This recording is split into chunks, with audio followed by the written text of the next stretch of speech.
Hello friends, जय श्री कृष्णा। मैं दीपक शर्मा आप सभी का स्वागत करता हूं आपके अपने YouTube चैनल वैदिक ज्योतिष एंड वास्तु ज्ञान पर। दोस्तों, शारदीय नवरात्रि का प्रारंभ हो रहा है। जी हाँ, हिंदू संस्कृति में नवरात्रि के त्योहार को बहुत ही धूमधाम और हर्षोल्लास के साथ मनाया जाता है। ये जो 9 दिन है, ये 9 दिन बहुत ही भक्तिमय रहने वाले हैं। प्रत्येक व्यक्ति के मुंह पर भगवान का नाम रहता है, माता जी का नाम रहता है और अपनी आराधना में विलीन रहते हैं। शारदीय नवरात्रि बहुत अच्छे संयोग लेकर के आ रही है। माता जी गज सवारी मीन्स हाथी पर सवार होकर के आ रहे हैं। जैसा कि हमने पिछले वर्ष भी देखा था, माता जी हाथी के ऊपर ही सवार होकर के आए थे।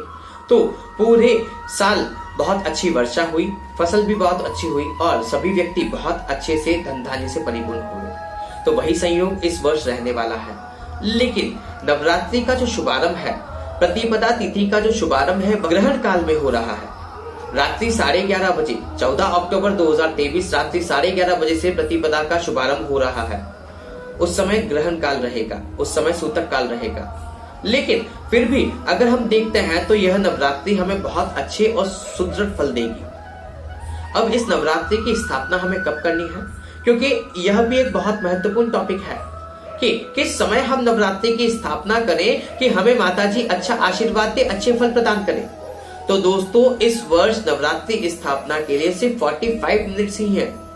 जी हाँ, 45 मिनट्स का ही शुभ मुहूर्त रहेगा जब हम नवरात्रि की स्थापना कर सकते हैं, घट स्थापना कर सकते हैं, कलश स्थापना कर सकते हैं। तो दोस्तों, क्या शुभ मुहूर्त रहने वाला है, कैसे हमें पूजा आराधना करनी है, या 9 दिन तक कौन सा भोग हम माता जी को अर्पण करें कि उसके अच्छे फल हमें मिले, या हमारे जीवन में जो पर्टिकुलर समस्या चल रही है उसका समाधान हमें मिल सके।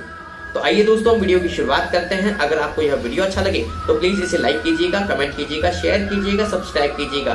सब्सक्राइब करके बेल आइकन दबाना मत भूलिएगा ताकि मेरे द्वारा दी गई ज्योतिषीय जानकारियां समय समय पर आप तक पहुंच सके। तो दोस्तों, 14 अक्टूबर 2023 को रात्रि 11:28 पर प्रतिपदा का शुभारंभ होगा। लेकिन उदया तिथि 15 अक्टूबर 2023 को रहने के हिसाब से हम नवरात्रि स्थापना का जो शुभ मुहूर्त है या जो शुभ दिन है वो 15 अक्टूबर को ही मनाएंगे। मीन्स नवरात्रि का जो शुभारंभ है वह 15 अक्टूबर से 23 अक्टूबर तक रहेगा। दोस्तों, यहाँ पर शुभ मुहूर्त जो 45 मिनट्स का रहने वाला है वह 15 अक्टूबर को मॉर्निंग में 11:23 से स्टार्ट होगा, जो कि 15 अक्टूबर को दोपहर 12:28 पर समाप्त हो जाएगा। इसी बीच में हमें नवरात्रि स्थापना करनी है, कलश स्थापना करनी है, घट स्थापना करनी है।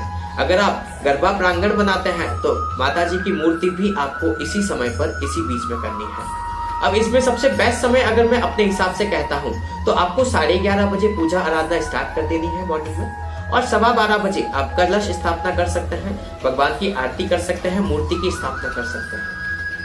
दोस्तों, आप जब भी पूजा आराधना करते हैं इस चीज का ध्यान रखिएगा, अगर आपके घर में कोई छोटी कन्या है, बालिका है, तो उसके हाथ से ही दीप प्रज्वलन करवाइएगा, उसके हाथ से ही पूजा आरती करवाइएगा, उसके आपको बहुत अच्छे फल प्राप्त होंगे।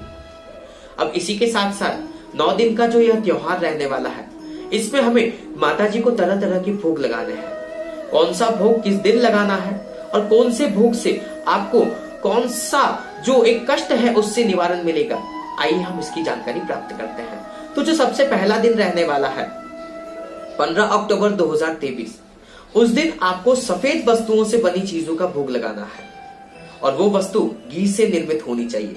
मतलब घी से बनी हुई सफेद वस्तु का भोग लगाना है। इससे आपको रोग मुक्ति में बहुत अच्छा फल मिलेगा।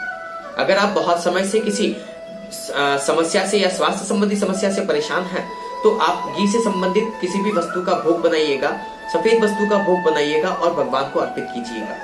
उससे आपको स्वास्थ्य संबंधी समस्याओं से समाधान देखने को जरूर मिलेगा। द्वितीय दिन जो रहने वाला है, उस दिन आपको चीनी या मिश्री का भोग लगाना है। इससे आपको लंबी आयु प्राप्त होगी। जी हाँ दोस्तों, अगर आप चीनी और मिश्री का भोग लगाते हैं दूसरे दिन तो इससे आपको लंबी आयु जरूर प्राप्त होगी। तीसरे दिन आपको दूध से बनी हुई चीज का भोग लगाना है, जो कि दूध से कोई भी चीज बनती है, चाहे वह खीर हो गई, मावा हो गया या कोई भी वस्तु हो गई। अगर आप चाहें तो सिर्फ दूध का भी भोग लगा सकते हैं, पर उसमें थोड़ी सी चीनी अवश्य मिला दीजिए।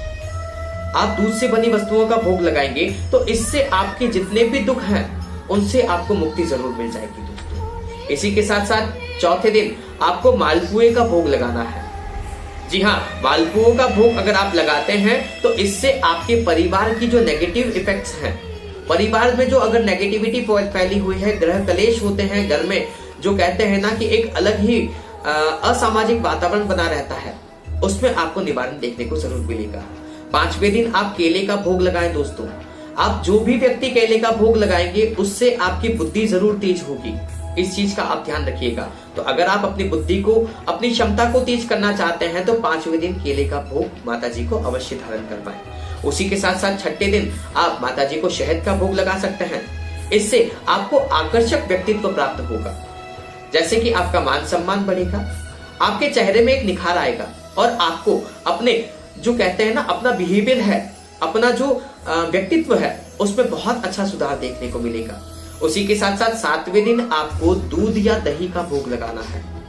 अगर आप दही का भोग लगाते हैं दोस्तों तो आपकी जो भी नेगेटिव ऊर्जा है वो सब समाप्त हो जाएगी, पॉजिटिव ऊर्जा आपके आसपास दिखाई देगी। और अगर आप दूध का भोग लगाते हैं तो आपको यहाँ पर अपने सभी संकटों से निवारण मिल जाएगा। तो आप चाहे तो 7वें दिन दूध या दही का भोग लगा सकते हैं या फिर आप दोनों ही वस्तुओं का भोग लगा सकते हैं, इससे आपको अच्छे फल प्राप्त होंगे। 8वें दिन आपको नारियल का, जिसको हम श्रीफल बोलते हैं, हिला करके देख लीजिएगा, नारियल पानी वाला होना चाहिए, जटा वाला नारियल होना चाहिए। आपको 8वें दिन नारियल का भोग लगाना है। इससे आपको संतान से जुड़ी जितनी भी समस्याएं हैं उन सबसे समाधान देखने को मिलेगा। जैसे आपके बच्चों का विवाह नहीं हो रहा है या फिर आपके बच्चों के द्वारा आपके घर में कलेश रहता है, उनका जीवन सही नहीं चल पा रहा है, उनको करियर संबंधित समाधान नहीं मिल पा रहे हैं, तो इसमें आपको उसमें 100% समाधान देखने को मिलेंगे। और 90वें दिन आपको हलवा, पूरी, चना या फिर खीर का भोग लगाना है। इससे आपको सुख समृद्धि धन धान्य प्राप्त होगा। तो दोस्तों, जैसा कि मैंने आपको 9 ही दिनों के भोग बताए हैं, आपको पर्टिकुलर हिसाब से एक एक दिन समस्त भोग लगाने हैं। इससे कि आपके जीवन में जो भी समस्याएं आ रही हैं उन सभी में आपको समाधान देखने को मिलेगा और आने वाली नवरात्रि तक आपको किसी भी कष्ट या फिर तकलीफ का सामना नहीं करना पड़ेगा। इसी के साथ साथ अगर आप नवरात्रि का उपवास करते हैं, नवरात्रि के व्रत करते हैं, तो दोस्तों उससे भी आपको बहुत अच्छे फल प्राप्त होंगे। लेकिन सबसे अहम बात जो मैं अब आपको बताने जा रहा हूं उसका विशेषकर ध्यान रखिएगा। 9 दिनों में आपको किसी भी नारी का या स्त्री का अपमान नहीं करना है, आपको किसी को भी गाली नहीं देनी है, आपको अपशब्दों का प्रयोग नहीं करना है, आपको मांस मदिरा का प्रयोग नहीं करना है। अगर जितना मैंने आपको इस वीडियो में बताया है उतना सब आप फॉलो कर लेते हैं तो यह आने वाला साल आप लोगों के लिए बहुत अच्छा और सुदृढ़ साबित होगा। आपके ऊपर माता रानी का बहुत अच्छा आशीर्वाद मिलेगा। जो भी आपके रुके हुए काम है वे सभी परिपूर्ण हो जाएंगे और आपको माता जी का विशेष आशीर्वाद प्राप्त होगा। तो दोस्तों, नवरात्रि की आप सभी को बहुत अच्छी और सुदृढ़ शुभकामनाएं मेरी तरफ से हैं। आपके उज्जवल भविष्य की मैं कामना करता हूँ। धन्यवाद। राधे राधे। अगर आपको यह वीडियो अच्छा लगा हो तो प्लीज इसे लाइक कर दीजिएगा, कमेंट कर दीजिएगा, शेयर कर दीजिएगा, सब्सक्राइब कर दीजिएगा और जैसा मैंने इस वीडियो में आपको बताया है वैसा का वैसा करने की कोशिश कीजिएगा। माता रानी का आशीर्वाद आपको जरूर मिलेगा। राधे श्याम। जय माता दी।